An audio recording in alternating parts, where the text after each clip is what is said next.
A Minnesota mother has been charged in the death of her 20-month-old son. Police say the toddler was severely ill, but instead of rushing him to the hospital, his mother allegedly stopped at a store, delaying the care police say he desperately needed. By the time he was brought to the emergency room, it was too late. The child died shortly after arriving. And according to the autopsy, the boy's body, it was covered in bruises. I'm Kennedi Walker, and you're watching Law&Crime.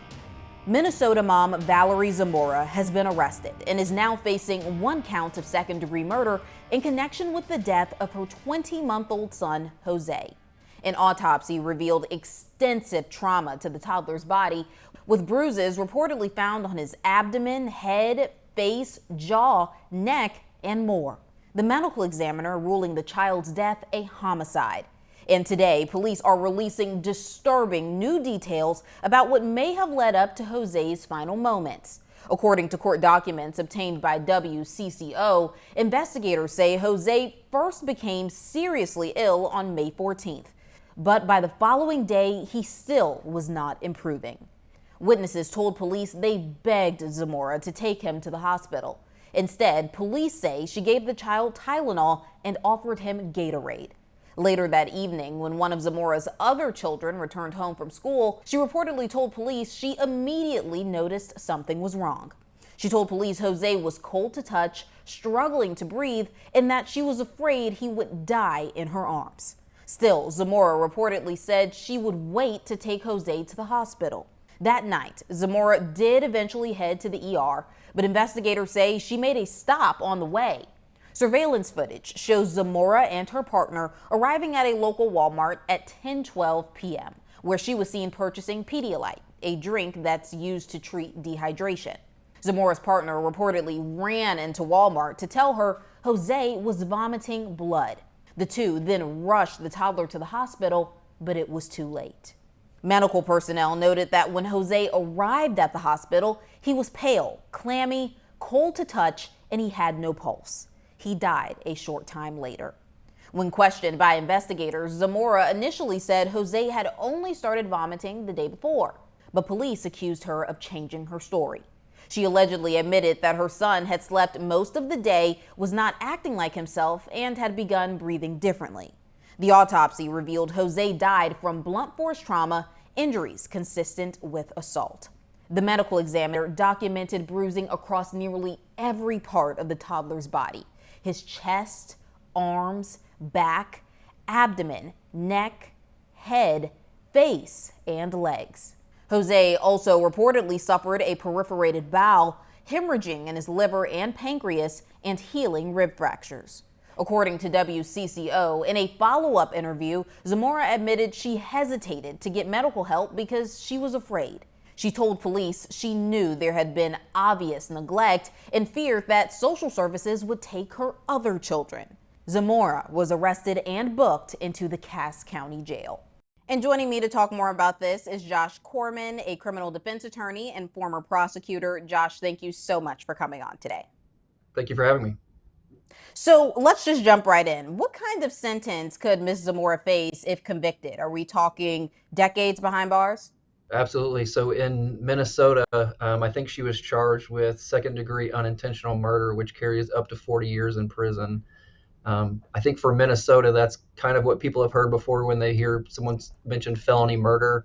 I don't think Minnesota has a specific felony murder statute except for this, but that's what their version of a felony murder statute is. So what that means is it doesn't mean she intended to kill the victim in this case, but by committing an underlying felony, someone died as a result of that. And so that's what Minnesota's version of a felony murder statute is. Right. And I know you don't have to prove intent, but this case, I don't even, can they still kind of prove that though? Because we know that Zamora eventually brought her son to the hospital, but it was after making a stop at Walmart. Like, he wasn't rushed there when she started to notice that he was feeling ill, allegedly. So from a legal perspective, how much weight does that delay carry in court? Well, I think it is. I'm not sure exactly what underlying felony they're going to use in Minnesota when they prosecute her for this, but a lot of times on these cases we see that the underlying felony would be some kind of a aggravated child abuse or child neglect or child endangerment, and as a result of that crime, the victim died. And so I would assume that they're going to proceed with some type of form. That would be the theory of the prosecution. If it in fact is aggravated child neglect or endangerment or something, certainly her stopping at Walmart or the delayed care absolutely would play into whether she's criminally responsible and liable for the actions. I want to thank Odoo for sponsoring this news package. Odoo is an incredible all-in-one business management software that provides you with a range of applications. One of my favorite Odoo applications is their sales tool. The Kanban pipeline is a game changer. Whether you're working with leads or full-blown opportunities, you can visually track every stage of your sales process. Just drag and drop to move deals forward. It's fast and honestly kind of satisfying. When it's time to send a quote, it's literally a couple clicks. And the reporting, super clear.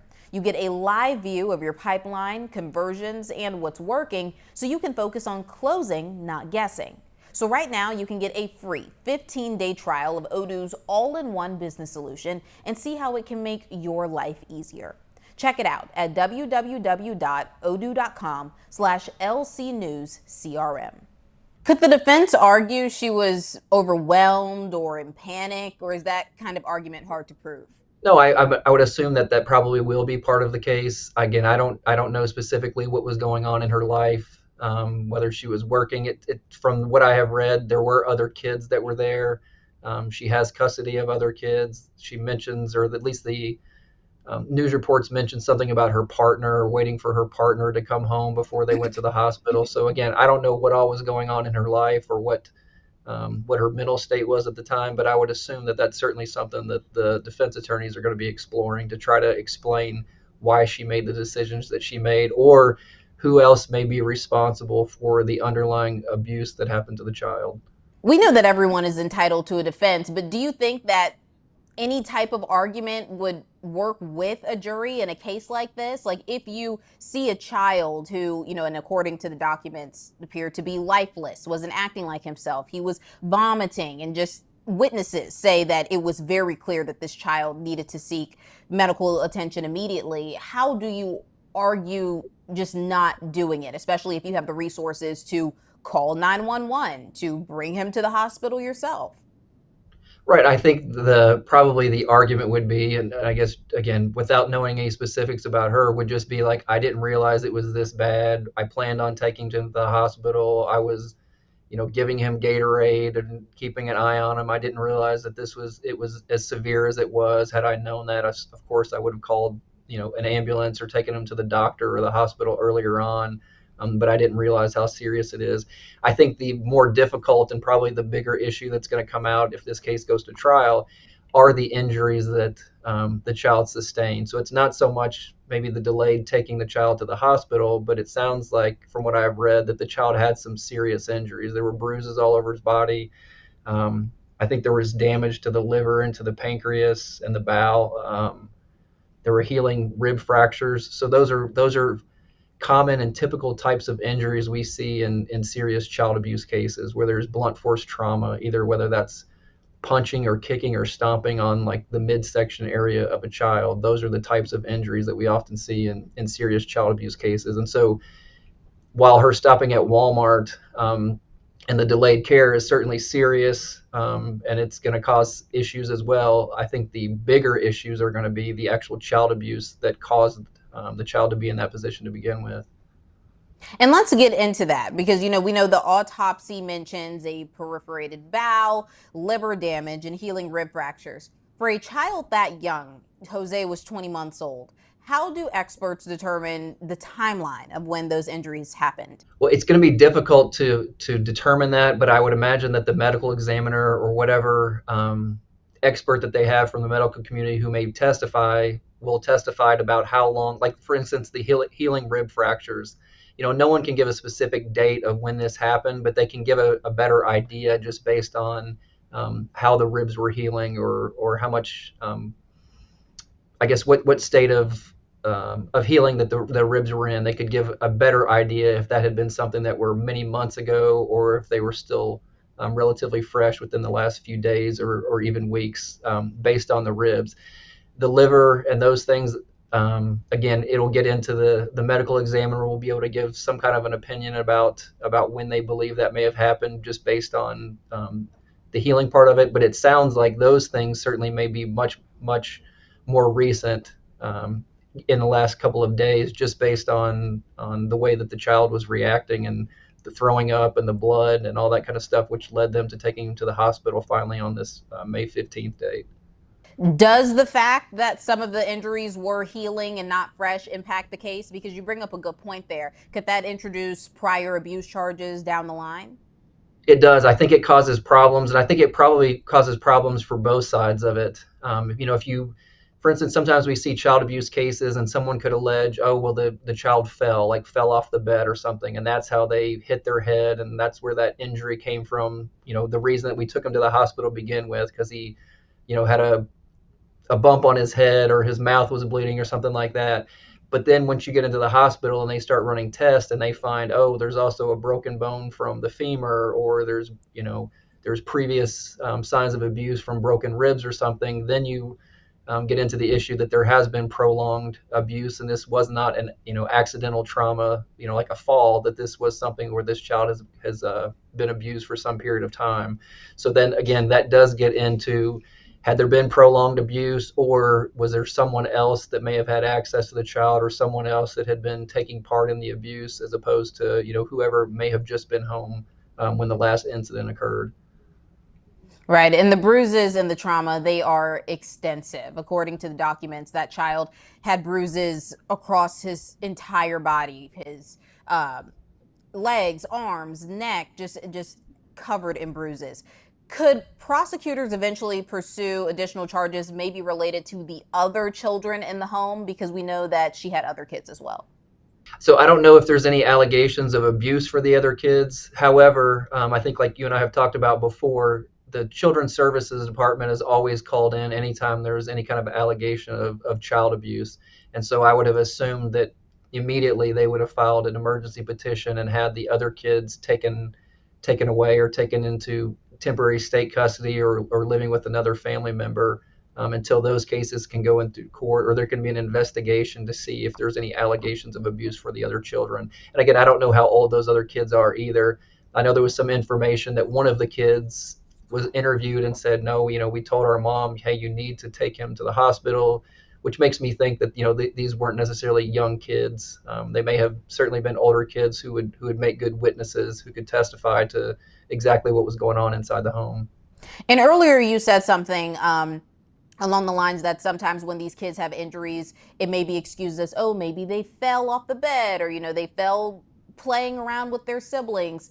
Are prosecutors required to prove how the injuries occurred, or just that she failed to act once they happened? Or could she argue that she didn't know? Maybe she heard him crying and didn't realize just the full extent. Right. So I think it goes both ways depending on what exactly the charge is. If there's a charge of child abuse, then normally that does require some specific intent, like you did something to harm the child, like you struck the child, or you beat them with a belt or an extension cord, or whatever the trauma was. That's a specific intent. There's also charges for neglect, and that would be that even if you weren't the one who necessarily is the one who struck the child, or did whatever the act was that's abuse, by not taking the steps to care for that child, you have also broken the law by neglecting or endangering the welfare of that child by not getting them treatment or medical care that you are in a position of trust over. Basically, being a legal guardian or custodian or parent, it's your responsibility to make sure that child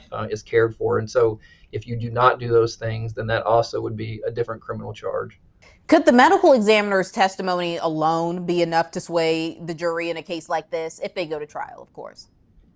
I think it certainly is going to be probably the most persuasive part of the testimony. Anytime you have a jury that are just regular people in society, they're not the people who are in the courthouse every day and hear these kind of things every day. These are very shocking things for a jury to hear. And when you go through testimony with the medical examiner, there are some pretty graphic pictures that you have to see. So you will see pictures of a dead infant in this case, and they will go through to show all the injuries and where all those things are. And those are very difficult images to see. So I think you're correct. When a jury sees those things and hears those things, it certainly is going to bring out certain emotions. And oftentimes it's been my experience that, yes, the jury absolutely wants to hold someone accountable and responsible for that.